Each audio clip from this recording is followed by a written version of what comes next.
오늘은요, 말씀의 제목을 되고, 따르고, 잘하고, 되고, 따르고, 잘하고 라는 제목으로 함께 말씀을 나누도록 하겠습니다.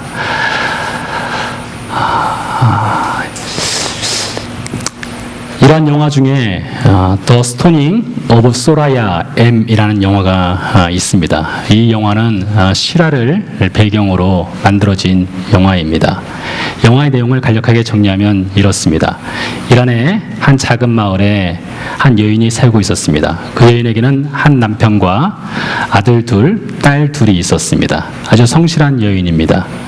그런데 어찌된 일인지 그 남편이 이 여인과 이혼을 하고 싶었습니다.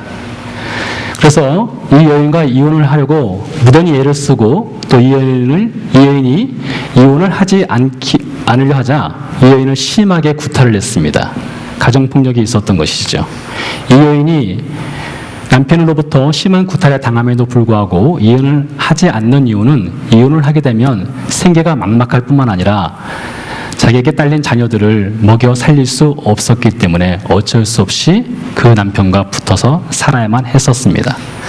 남편이 이혼을 하고자 하는 그 이유를 알아보니 이 남편에게 다른 여자가 생긴 거였습니다. 그래서 소라야를 내어쫓고 이혼을 하고 그 여인과 새롭게 삶을 시작하려 하였던 것이었습니다.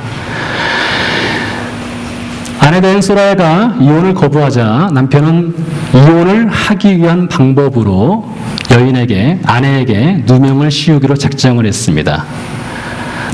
부인이 다른 남자와 간통죄를 저질렀다는 죄를 씌우기로 하였던 것이죠. 그래서 그 작은 마을에 유주격에 속하는 두 사람을 사주하였습니다. 한 사람은 종교 지도자였고 또 한 사람은 우리식으로 말하면 동네 이장과 같은 사람입니다. 이 두 사람을 사주하여서 자신의 아내인 소라야가 간통죄를 저질렀다는 거짓을 같이 퍼뜨리게 하였습니다. 그래서 이 남편과 종교 지도자와 그 마을의 이장격에 속하는 사람이 같이 힘을 합해서 소라야를 누명을 씌우고 간통죄를 저질렀다 하여서 그 여인을 죽이기로 작정을 하였던 것입니다. 무슬림 전통에 의하면 한 여인이 이렇게 간통죄를 저지르게 되면 투석형, 돌에 맞아 죽게 되어 있었습니다. 그래서 그 여인을 동네 한 곳에 구덩이를 파고 하반신을 묻어놓은 다음에 동네 사람들이 다 모여서 그 여인에게 돌로 쳐 죽이는 장면이 영화 속에 등장을 합니다. 영화 속뿐만 아니라 실제로 그런 사건이 있었던 것이죠. 첫 번째 돌을 던진 사람은 그 여인의 실제 아버지입니다. 친아버지가 그 여인에게 돌을 던지고 두 번째는 그 여인의 자녀들에게 억지로 돌을 던지게 합니다. 세 번째는 그 남편이 돌을 던지고 뒤에 이어서 동네 남자들이 돌을 던지는 것이죠. 그들은 돌을 던지면서 이렇게 외쳤습니다. 알라 와크바르, 알라 와크바르. 이 말은 알라는 위대하다라는 뜻입니다. 알라의 이름으로 경건치 못한 행위를 한 무슬림 전통을 어긴 이 소라야를 반드시 죽여야 한다 했고 그렇게 죽이게 된 것이었습니다. 이 영화가 시작되는 첫 장면에 이런 글귀가 나옵니다. 여러분 한번 읽어보시기 바랍니다. 위선자처럼 행동하지 마라. 큰 소리로 코란을 인용하면 자신의 흉계가 감춰지는 줄 착각하지 말라. 이것은 14세기 이란의 시인인 하페지의 말을 인용한 것입니다. 영화의 첫 장면에 이 글귀가 등장하는데 저는 이 글귀를 보고 굉장히 큰 충격을 받았습니다. 위선자처럼 행동하지 마라. 큰 소리로 코란을 인용하면 자신의 흉계가 감춰지는 줄 착각하지 말라. 그 영화 속에 등장하는 모든 사람들은 다 그들의 신인 알라를 성실하게 믿는다고 스스로 말하는 사람들입니다. 그리고 자신들이 섬기는 그 알라의 이름으로 한 불쌍한 여인을 돌로 쳐 죽이게 되는 것이었죠. 저는 이 글귀를 좀 바꿔보았습니다. 위선자처럼 행동하지 마라. 큰 소리로 성경을 인용하면 자신의 흉계가 감춰지는 줄 착각하지 말라. 코란을 성경으로 바꿨을 뿐이지만 실제로 이 울림은 대단한 울림입니다. 꼭 이 글귀가 저 여러분의 양심을 찌르는 글귀가 아닌지 우리가 스스로로 돌아봐야 되지 않을까 싶습니다.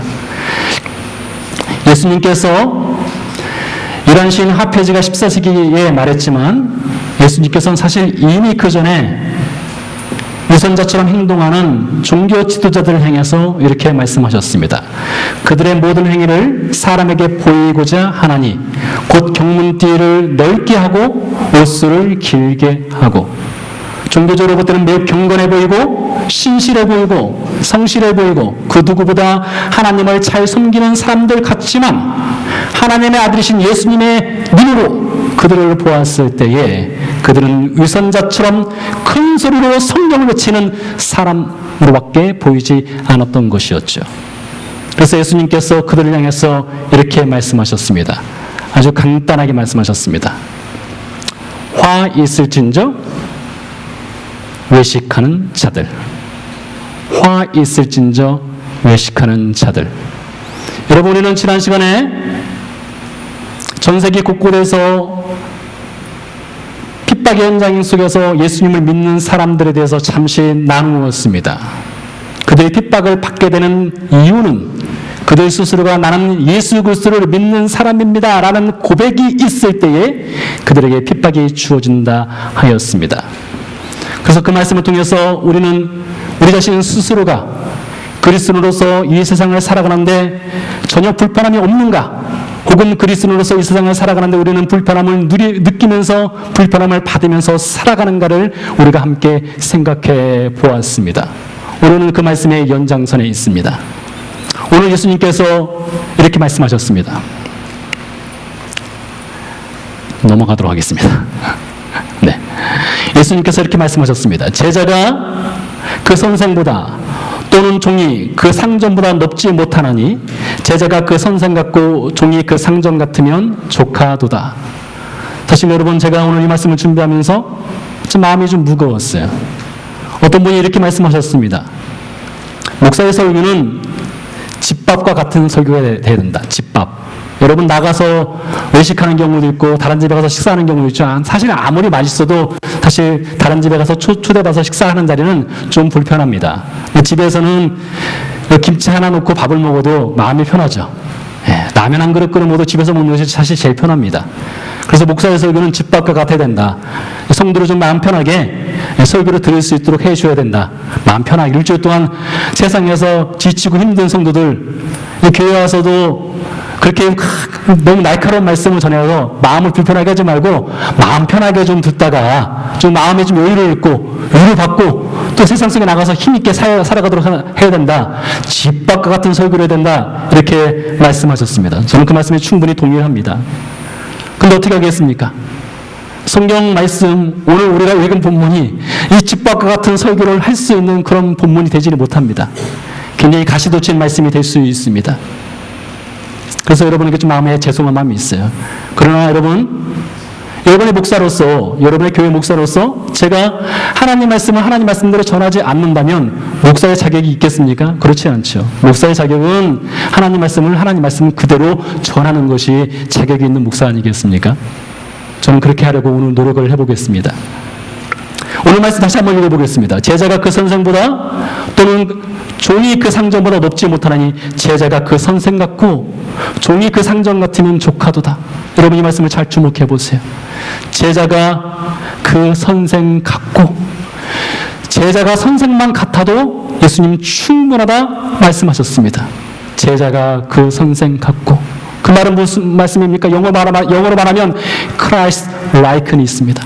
예수님처럼 돼야 된다는 것이에요. 그러니까 예수님을 믿는 사람들은 어떤 사람이 돼야 되냐? 예수님처럼 돼야 된다, 이 말씀입니다.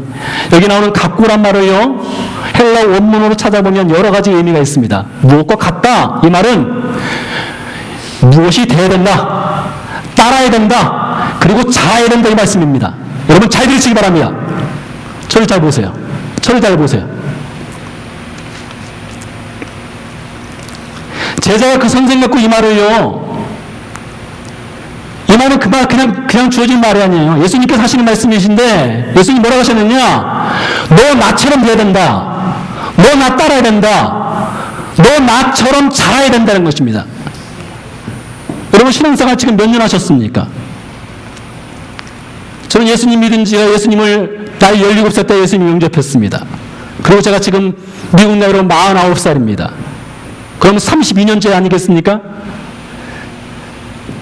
사람 나이 32년이면은 세상에 태어나서 32살이 되면 뭐합니까? 웬만하면 직장생활 합니다.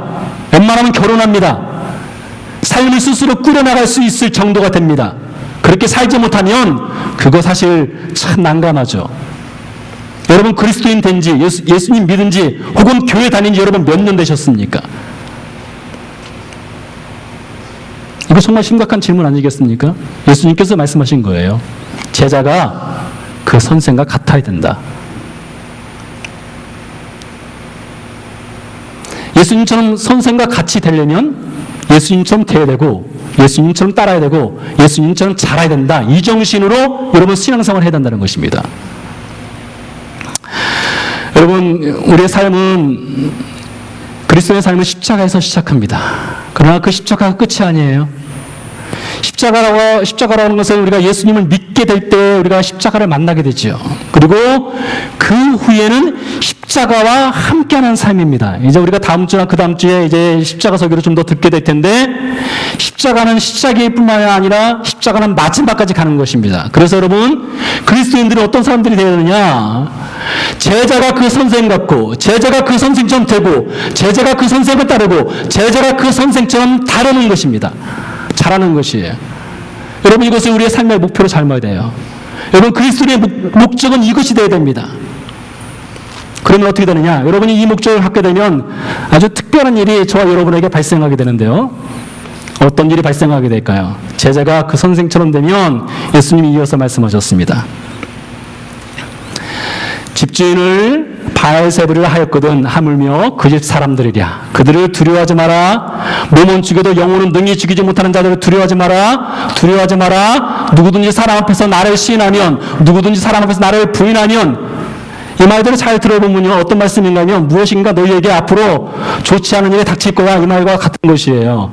예수님께서 제자를 파송할 때 뭘로 파송했다고요? 사자로 파송한 것이 아닙니다. 곰으로 파송한 것이 아니에요. 날카로운 발톱이 주어지지 않았습니다. 날카로운 손무늬도 없어요. 그들을 무엇으로 파송했어요? 양으로 파송했어요. 그러니 양으로서 세상을 나가 살아가는 데 있어서 그들이 얼마나 삶이 팍팍하고 힘들지 예수님이 이미 아셨던 것이죠. 그래서 말씀하시는 것입니다. 집주인을 바알세불이라. 즉 예수님을 향해서 사람들이 말했습니다. 저는 귀신의 왕을 힘입어서 일한다. 즉 예수님 귀신 들었다 했습니다. 그러니 예수님을 따르는 제자들을 무엇입니까? 귀신을 따르는 제자들이 되는 것이에요.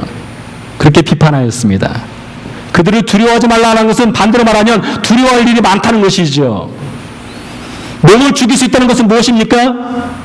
그들이 생명에 심각한 위협을 당할 수 있는 상황 속에 빠질 수 있다는 것이지요. 어떻게 되면요? 제자가 그 선생 같아지면요.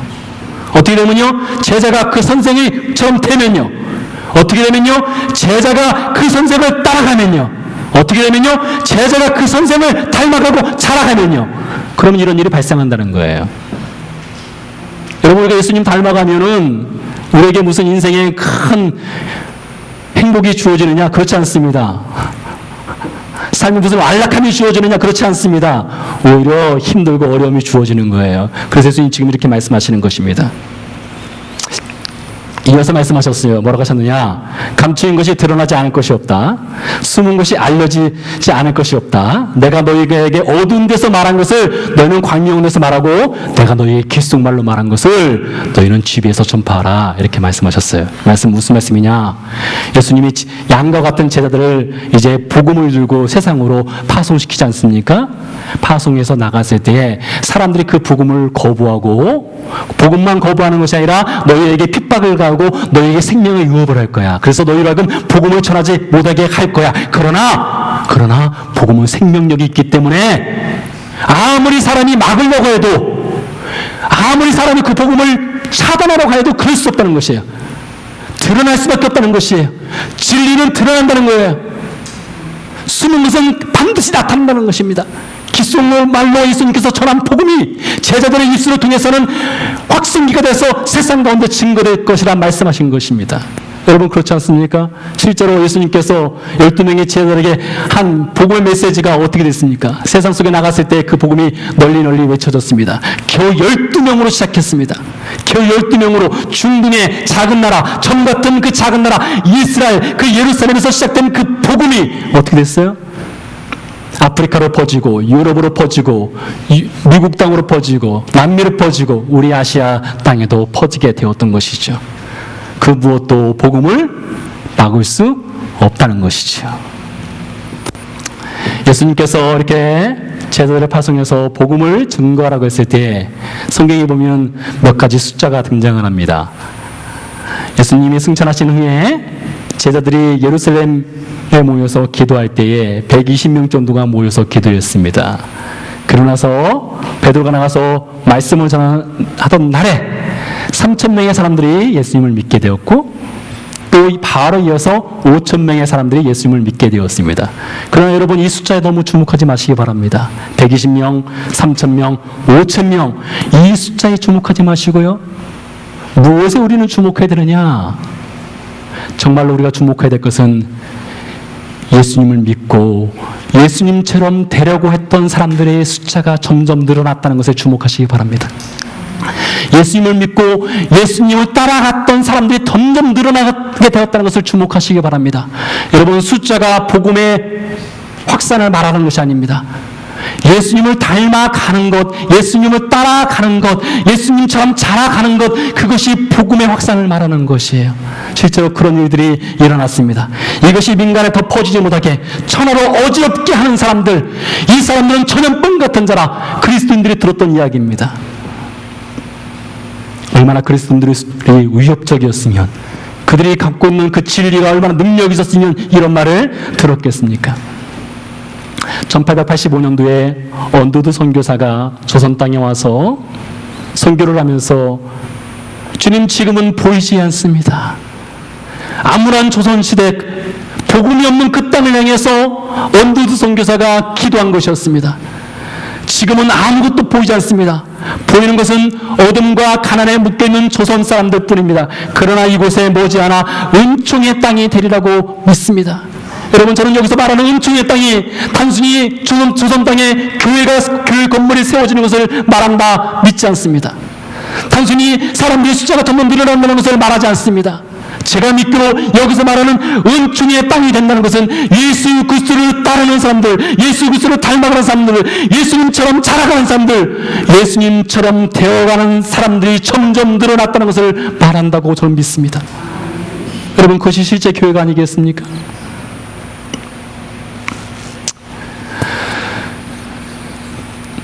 예수님과 제자를 공식화를 해봤습니다. 예수님 플러스 제자, 제자 플러스 예수님. 여기서 플러스는요 단순히 수학적 기호가 아니고요, 예수님 제자들이 예수님처럼 되고 제자들이 예수님을 따르고 제자들이 예수님처럼 자라나면, 영적으로 자라나면 어떤 일이 발생한다고요? 그 답은 무엇일까요? 여러분 잘 생각해 보세요. 저와 여러분이 예수님처럼 되고 예수님을 따르고 예수님을 향해서 자라간다면 어떤 일이 발생한다고요? 네, 고난이 발생합니다. 여러분 이것처럼 영광스러운 것이 없습니다. 예수님을 따르는 것처럼 따랐을 때 우리에게 고난이 주어진다면 그것처럼 행복한 것이 없는 거예요. 왜요? 그것이 곧 제가 그리고 여러분이 예수님을 믿는다는 산 증거가 되기 때문입니다. 가끔 그런 경우가 있죠. 굿할 때에 굿판이 벌어지고 있을 때에 예수님 믿는 사람이 그곳에 가서 서면은 이 굿을 하는 그 분들이 그 영이 다른, 나보다 영이 센 사람이 있기 때문에 굿이 안 된다. 이 중에 예수님 믿는 사람이 있느냐 물러가라, 이런 말을 한다고 하죠. 그런 말을 들어봤습니다. 그럼 아마 그 사람은 굉장히 기분이 좋을 것 같아요. 내가 예수님 믿는다는 것을 이 귀신 들린 사람도 아는구나. 그럴 것 같아요. 그래서 저도 그런 일이 있으면 저 자신도 한번 그런 자리에 한번 가서 내가 예수님 믿는 사람인지 안 믿는 사람인지 이 사람이 알까? 한번 저 자신을 한번 테스트해보고 싶은 그런 생각이 들 때가 있었습니다. 그러던 어느 날 제가 고등학교를 같이 졸업을 하고 어느 기도원에 갔는데 그 기도원에 귀신이 들린 한 자매가 있었어요. 아주 흉악한 귀신이 들린 자매였습니다. 힘이 얼마나 센지 저와 우리 권민재 목사님 정도 되는 아주 건장한 청년 둘이서 그 젊은 자매를 양쪽에서 붙잡았는데 이렇게 붙잡고 있는데 이 자매가 이렇게 하니까요. 저희가요 그냥 뒤로 퍽 하고 날아가요. 그냥 넘어지더라고요. 제가 그리고 그 자매의 눈을 못 쳐다봤어요. 왜요? 너무 무서워서요. 저도 귀신 들릴까 봐요. 왜요? 아직 예수님 제대로 안 믿었던 것이죠. 예수님을 제대로 믿었다면 그 자매가 저를 보고 아이고 무서워 하고 도망가지 않았을까 싶습니다. 예수님을 따르게 되고 예수님을 닮게 되고 예수님처럼 되게 되면 고난이 주어지는데 여러분 오늘날 세상 사람들이 실제로 두려워하는 것이 무엇일까요? 설문조사를 봤습니다. 여러분 무엇이 여러분을 두렵게 하십니까? 이 설문조사는 미국 체프만 대학에서 2018년도에 미국인들 1225명을 대상으로 한 설문조사입니다. 저는 사실 이 설문조사를 읽고 깜짝 놀랐어요. 스케일이 상당히 커요. 무엇이 사람들을 두렵게 하느냐? 부패한 정부가 사람들을 두렵게 한답니다. 여러분 그렇습니까? 사실 저는 이게 피부로 잘 와닿지 않아요. 두 번째는 수질 오염이 사람들을 두렵게 한다. 세 번째는 돈 문제. 이건 좀 와닿습니다. 사랑하는 사람이 병들거나 죽었을 때 이것이 나를 두렵게 한다 했습니다. 공해 문제, 지구 온난화 문제, 의료비 문제 이런 문제들이 사람을 두렵게 한답니다. 근데 제 스스로 사람들을 두렵게 하는 것이 무엇일까 한번 찾아봤습니다. 이건 제가 생각한 거예요. 인생에서 실패했을 때 굉장히 두려울 것 같아요. 건강 문제가 심각할 때 두려울 것 같아요. 젊은 청년들 결혼을 앞에 두고 나는 결혼을 할 수 있을까? 어떤 불안과 두려움에 빠질 수 있을 것 같습니다. 노후 문제, 돈 문제, 최근에 어떤 독거노인이 그런 얘기를 했습니다. 자기 친한 친구가 독거노인이었나 봐요. 죽었는데 아무도 몰랐어요. 아무도 모르고 그냥 방치가 되었습니다. 이 사람도 홀로 사는 사람이었는데 그분이 인터뷰를 하는데 이런 얘기 하는 거예요. 나도 홀로 살고 있는데 내가 죽었을 때 아무도 내가 죽었다는 것을 모르면 어떨까? 그런 불안과 두려움이 있다고 얘기하더라고요. 충분히 그럴 수 있어요. 미국에 살면서 또 무엇이 들었습니까? 저나 여러분이나 영어에 대한 두려움이 있지요. 아주 심각한 두려움이지 않습니까? 그런데 여러분 이런 두려움 말고요. 누구나 살아가면서 느낄 수 있고 받을 수 있는 이 스트레스와 두려움, 불안 말고요. 우리 그리스도인들이 실제로 우리 그리스도인들이 살아가면서 두려워할 것이 무엇일까요? 그리스도인의 제자로서 살아가지 못하는 두려움, 여러분 저와 여러분에게 있습니까? 저와 여러분이 예수님을 믿는다 하고 나서 저와 여러분에게 내가 어떻게 한 주간 살면서 한 달을 살면서 10년, 20년 이렇게 예수님 믿는다고 했는데 교회 목사로, 전도사로, 집사로, 권사로, 장로로 이렇게 살아왔지만 나는 어떻게 이렇게 예수님의 제자가 되지 못할까? 어쩌면 나는 예수님을 이렇게 닮아가지 못할까? 어쩌면 나는 예수님처럼 되지 못할까?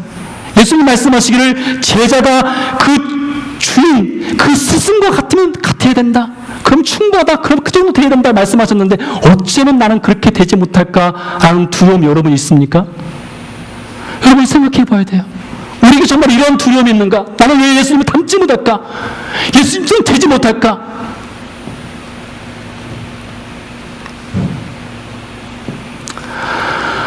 예수님께서요 이어서 말씀하셨습니다. 뭐라고 하셨느냐? 누구든지 내 앞에서 사람 앞에서 나를 시인하면 나도 하늘에 계신 내 아버지 앞에서 그를 시인할 것이고 누구든지 사람 앞에서 나를 부인하면 나도 하늘에 계신 내 아버지 앞에서 그를 부인하리라. 여러분, 생활 속에서 우리가 예수님을 시인할 때 우리의 삶에 좀 불편함이 있거나 손해를 보아야 될 그런 일들이 이 미국 땅에 있을 수 있어요. 그러나 선교지는 더 심하겠죠. 오늘 예수님으로부터 파송을 받는 이 제자들 입장에서 볼 때 굉장히 어려운 예수님의 말씀일 수 있습니다. 시인할 때 상황에서 시인하지 못하는 그런 상황이 제자들에게 벌어질 수 있는 것이죠. 그런데 여러분, 지금 제자들이 예수님으로부터 파송받을 때 이때는요, 언제냐? 그들이 영적으로 어린아이일 때예요. 아주 어릴 때입니다. 실패를 참 많이 할 때예요. 이제 우리가 계속해서 마태복음을 살펴보겠지만 마태복음을 보면 예수님의 제자들이 실패를 참 많이 경험을 합니다. 그렇기 때문에 여러분, 이 말씀을 예수님의 제자들이 따른다는 것 사실 쉽지 않은 것이죠. 마치 이 자전거를 타고 다니는 것 같아요. 자전거를 타고요. 처음 자전거를 배울 때에 어린아이들이 배울 때 얼마나 힘듭니까? 넘어지고 깨지고 또 그러지 않습니까? 그러면서 자전거를 배워가는 것이죠. 그렇기 때문에 여러분, 제자들이 이 말씀을 듣고 나갈 때 상당히 마음적으로 부담이 되는 말씀일 수밖에 없어요. 그래서 그럴까요? 예수님의 제자 베드로가 예수님이 잡히셨던 날 밤에 3번 부인하고 저주한 것 너무나 유명한 이야기입니다. 우리가 멀리서 지켜보니까, 글 속에서 보니까 어떻게 베드로가 그럴 수 있을까? 이렇게 말할 수 있을지 모르겠으나 우리가 막상 그 현장 속에 제자들과 같은 입장, 베드로와 같은 그 상황 속에 빠졌다면 여러분, 자신이 있으세요? 두려워하지 자신이 있으세요? 예수님을 나의 구주라고 시인할 자신이 있으세요? 베드로는 심지어 예수님을 저주하며 맹세하기까지 했습니다. 예수님을 부인하기도 했었죠. 그래서 여러분, 베드로에게는요, 일종의 트라우마가 있어요. 그가 평생 예수님의 제자로 살았고 예수님을 따랐지만 그에게 트라우마는 두려움, 공포, 죽음, 배신, 부인, 이런 것들이 베드로에게는 심각한 트라우마처럼 그에게 남겨져 있었습니다. 예수님께서 베드로를 처음 부르셨을 때에 이렇게 말씀하셨습니다. 나를 따라오라. 여러분, 이 말씀에 무엇이 담겨져 있다고요?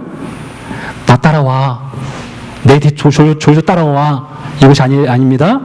나 따라와. 이것은 너 나처럼 돼야 된다. 너 나처럼 똑같이 닮아야 된다. 이 말씀이 담겨져 있는 것이죠. 내가 너희를 사람을 낚는 어부가 되게 하리라. 이 말씀과 함께 베드로가 주님을 따르게 되었어요. 그랬던 베드로가 주님을 따라가는 과정 속에서 실패하고 넘어지기를 반복했었습니다. 그러던 베드로가 결국에는 예수님을 부인하고 저주하고 자신의 옛 일터로 돌아갔을 때에 요한복음 21장 보니까 예수님께서 베드로에게 이렇게 말씀하셨습니다. 네가 젊어서는 스스로 띠뛰고 원하는 곳으로 다녔거니와 늙어서는 네 팔을 벌리리니 남이 네게 띠띠우고 원하지 아니하는 곳으로 데려가리라. 즉 베드로가 이제 장차 어떠한 죽음으로 죽게 될 것인가를 예수님이 미리 말씀하신 것이죠. 그런 다음에 어떻게 했어요?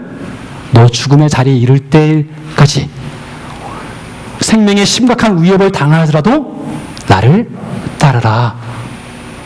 나 닮아라. 나처럼 되라. 이렇게 말씀하신 거였죠. 그 말씀을 듣고 베드로가 그 남은 인생, 약 32년의 인생을 더 살았습니다. 살면서 베드로가 2편의 편지를 썼어요. 한 편은 베드로 전서고요. 다른 한편은 베드로 후서입니다. 베드로 후서 2장에 보니까 베드로가 이렇게 고백합니다. 우리 주 예수 그리스도께서 내게 지시한 것과 같이 나의 장막을 벗어날 날이 임박한 줄을 내가 안다. 베드로가 자신이 이제 앞으로 어떻게 죽을 것인가를 알고 있는데 어떻게 알았을까요? 30여 년 전에 그 갈릴리 바다 그 새벽녘에 주님께서 베드로를 다시 부르시면서 사람들이 너를 원하지 아니한 곳으로 너를 끌고 가서 네 팔을 벌릴 거야. 그러나 너는 나를 따라라. 그러나 너는 나를 닮아라. 그러나 너는 나를 나처럼 되라. 그 말씀하셨던 것이 베드로의 가슴에 박혀 있었던 거예요. 그래서 베드로는 그 남은 인생 그 30여 년을 주님만 졸졸졸 뒤만 따라간 것이 아니라 주님을 닮아갔던 것이고 주님처럼 되어갔던 것이에요. 그렇기 때문에 여러분, 오늘 마태복음 10장에서 주님께서 베드로에게, 다른 제자들에게 하신 말씀, 제자가 그 선생 같고, 그 말씀이 베드로의 심장에 새겨졌던 것입니다. 되고 따르고 잘하고. 여러분, 그 후에 베드로가 베드로전서에서 글을 쓰면서 신약성경 마태에서 시작해서 요한계시록까지 많은 글자와 단어들이 있고 표현들이 있지만 베드로가 가장 많이 사용한 단어가 있습니다. 그 어떤 성경보다, 심지어 사복음서, 그 사복음서보다 베드로가 가장 많이 사용한 단어, 베드로전서가 겨우 5장입니다. 그 5장에서 가장 많이 사용한 단어가 무엇일까요? 고난입니다. 고난. 제자 플러스 예수님, 답은 무엇이라고요? 고난. 베드로는 그 고난을 말하고 있어요. 베드로는 죽기 전에 마지막에 이 편지를 쓰면서 그리스도인이 그리스도인답게 살려면, 그리스도인이 예수님을 닮아가려면 고난은 당연히 주어지는 것이다, 이렇게 말씀하시는 거예요. 그러면서 베드로가 베드로전서 2장 21절에 이렇게 기록을 했습니다. 그리스도도 너희를 위하여, 그러니까 저와 여러분을 위하여 고난을 받으사 저와 여러분에게 보응을 끼쳐, 즉 모델이 되어서 그 자취를, 어떤 자취요? 모델 되시는 예수님의 그 고난의 길을 따라오게 하려 하였다. 여러분, 위해서 우리에게, 우리 그리스도인들이 가장 크게 보여야 될 것, 가장 잘 보여야 될 것이 무엇이냐? 고난이라는 것이 잘 보여야 돼요. 고난이요. 이 고난이 잘 보여야 돼요. 예수 그리스도를 따라가는 그 고난의 영광이 잘 보여야 돼요. 그래야 무엇이 가능하느냐? 제자가 그 선생 같고, 제자가 그 선생처럼 되고 따르고 잘하고가 되는 것이에요. 예루살렘에 가면 서쪽변에 한 키부츠가 있는데 기독교 키부츠입니다. 야드 시모나라는 키부츠인데요. 이 키부츠에 가면 구약 성경에 나오는 선지자 요엘의 동상이 있습니다. 요엘서 말씀 중에 이런 말씀이 있어요. 너희는 옷을 찢지 말고 마음을 찢고 너희 하나님 여호와께로 돌아올지니라. 그것을 표현하고 있어요. 옷을 찢지 말라는 것이에요. 그 소라야를 죽였던 사람들, 알라 와크바르, 알라는 위대하다는 이름으로 겉으로는 경건해 보이던 그 사람들이 소라야를 죽이면서 자신들의 경건이 얼마나 위대한가, 얼마나 신실한가를 그 돌에 담아서 던졌겠죠. 그들은 겨우 옷만 찢는 사람들이었습니다. 여러분, 우리 그리스도인들 찢어서는 안 돼요. 우리는 마음을 찢는 사람이 되어야 됩니다. 무엇에 마음을 찢어야 될까요? 여전히 되지 못하고, 여전히 따르지 못하고, 여전히 잘하지 못하는 우리 자신을, 그것을 두려워할 줄 알아야 돼요. 그것을 우리는 두려워해야 됩니다. 그것을 염려해야 돼요. 그래서 우리는 되지 못하고 따르지 못하고 잘하지 못하는 우리 자신을 바라보면서 우리 옷이 아닌 우리 마음을 찢어야 한다는 것이죠. 여러분, 그것이 두려움으로 다가와야 됩니다. 바울이 이렇게 얘기했습니다. 너희는 믿음 안에 있는가? 너희 자신을 시험하고 너희 자신을 확증하라. 여러분, 우리 자신을 시험해 보시기 바랍니다. 우리 자신이 정말로 되고 있는가? 따르고 있는가? 잘하고 있는가? 한번 시험해 보세요. 그래서 여러분, 다시 한번 반복합니다. 제자는 그 선생 같아야 돼요. 제자는 그 선생처럼 되어야 됩니다. 제자는 따라야 됩니다. 제자는 잘해야 되는 것이에요. 그리스도인은 선생 같아야 돼요. 그리스도는 예수님 같아야 돼요. 그리스도는 예수님처럼 되어야 됩니다. 그리스도는 예수님을 따라야 돼요. 그리스도는 예수님처럼 잘해야 되는 것이에요. 노래 중에 어떤 노래가 있느냐? 손에 있는 부기보다 주를 더 사랑하는가. 여러분, 제가 찬양을 참 좋아하지만 제가 박치기 때문에 저는 4분의 4박자가 제일 편안합니다. 이 4분의 4박자 노래, 손에 있는 부기보다, 손에 있는 부기보다 주를 더 사랑하는가. 참 옛날 노래지만요, 요즘 우리가 즐겨 부르는 CCM 가스펠송과는 무게감이 상당히 다른 것이 사실입니다. 고난이 닥쳐도 이슬 같은 목숨에 연연하지 않고, 인생의 큰 물결이 다가와도, 큰 한란이 다가와도 여전히 주님 사랑하고 주님 사랑하고 따르겠는가? 이 질문 앞에 우리 믿음의 선배들 대답했어요. 네, 그렇게 하겠습니다. 여러분 어떻습니까? 제자가 그 선생 같고 종이 그 상전 같으면 족한 것입니다. 다 같이 일어나시겠습니다.